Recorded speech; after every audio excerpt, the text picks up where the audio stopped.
Hello everybody, I'm here today for another TF2 rant. Yeah, it's been a while. I'm going to be entirely honest with you guys though. The main reason I haven't made one of these in a while is because I feel like they're not good unless I have a good topic to talk about, one I actually care about. Like, I think the movie license game I made recently, it was alright. I think it wasn't great, and I think that was the last one I made for a reason, because I actually thought it was bad. Maybe I'm my own greatest critic. It is quite possible that I am. Or, what's a lot more possible, is that I am just shit, and I have to try and improve my first impressions a bit more, and try and get better rants out and better topics, and try and be a bit more coherent. Another thing I find with my TF2 rants is, I seem to say words completely incoherently, and it's just, I sound like shit, and I never know why, because like, I actually am pretty coherent in real life. Maybe it's just the second I go behind the mic, I just lose all coherency. Anyway, the topic I'm going to be talking about today is a little bit controversial. Not a huge amount though, just a little bit.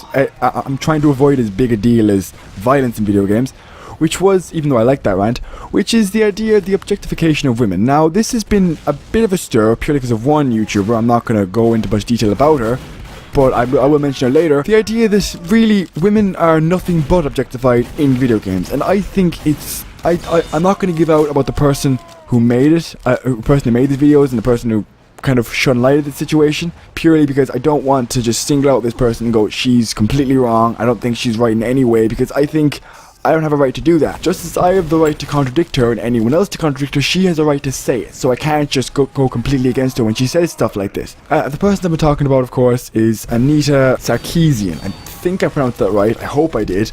Anyway, she made a lot of videos recently about the whole damned in distress trope and how women are nothing but objectified in video games, and I have nothing against the woman, I really don't, but I completely disagree with her points. I have nothing against her as a person, nothing against her points, or I'm not going to even go into her.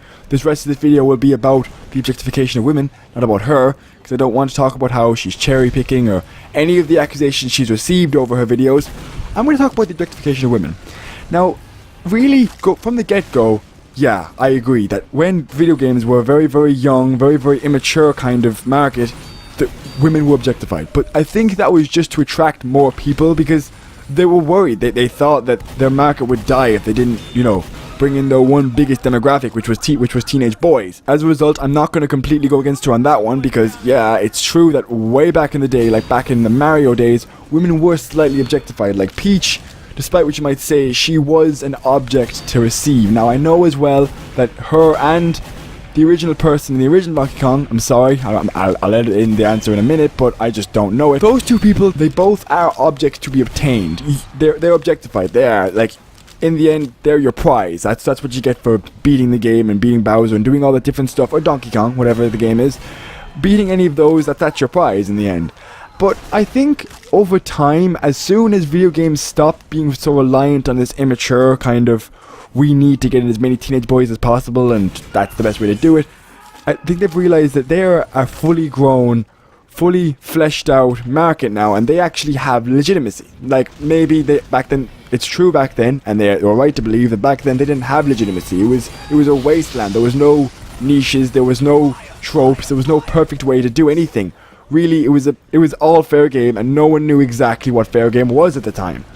So I can't exactly blame anyone anywhere for objectifying, as well as I can't blame people for accusing them of objectifying. But the thing is, as time has passed, basically recently, women have been objectified less and less. In fact, women have been protagonists in video games more and more. One of the very first examples of this was Samus Aran. Now, I know some people might throw out the argument that, they all were, even if they're protagonists, they wear skimpy clothing and you control them, but the thing with Samus Aran is you didn't even know it was a chick until right in the end. Due to that, it completely throws that idea out the window. Yeah, okay, Lara Croft, she was a little bit sexualized, but in the end, she was a badass. She killed all kinds of stuff during that game. Like, she was a force to be reckoned with, and you can't really see her as an object to be taking, or as really anything, because she was the person you were, and you killed all kinds of shit as Lara Croft, and you did all kinds of badass shit. In fact, you inspired one of the greatest PS3 franchises, Uncharted's character, Nathan Drake. He is basically based off Lara Croft, and Lara Croft is a chick. Oh, despite what some people might want to say, because let's face it, people theorize about everything these days. Anyway, there are loads and loads of examples of people that aren't like objectified in any way, which is why I disagree with the general idea. But of course, as there is for everything, there are two sides to it, and there is still examples of women being objectified. Now, in certain games, not going to name any in particular, Hitman, their advertising campaigns were primarily based on, we have good looking girls in our game and we're just going to show them off immediately. Like, honestly, most good franchises and most producers don't do this, but like of course, an example talking about is Samus Aran. When Samus Aran was first made, she was in no way sexualized. She was in a big massive suit. But then in the newer ones, especially Smash Brothers, she wore this Zero suit, which was pretty skimpy. I'll admit that, like, it didn't objectify her clearly, but it was still admittedly skimpy.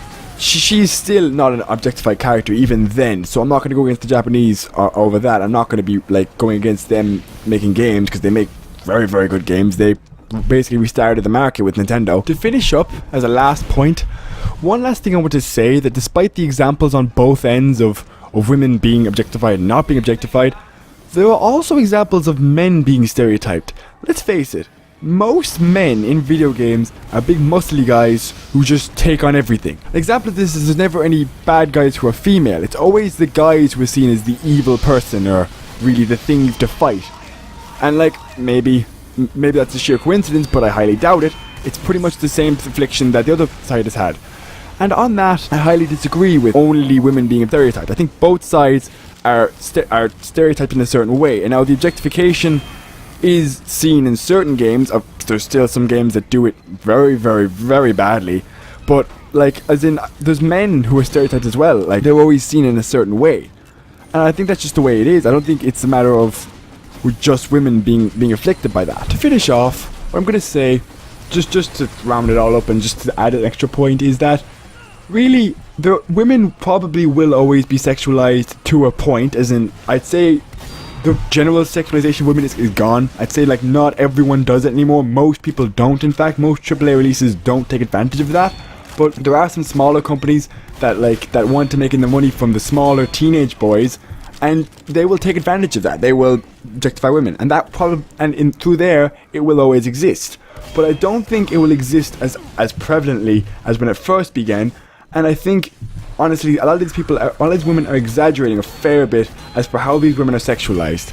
Anyway, that's it. I'll see you next time. If you like what you saw, then I'll see you next time. If you didn't like what you saw, then I won't see you next time. Feel free to like and subscribe. Bye.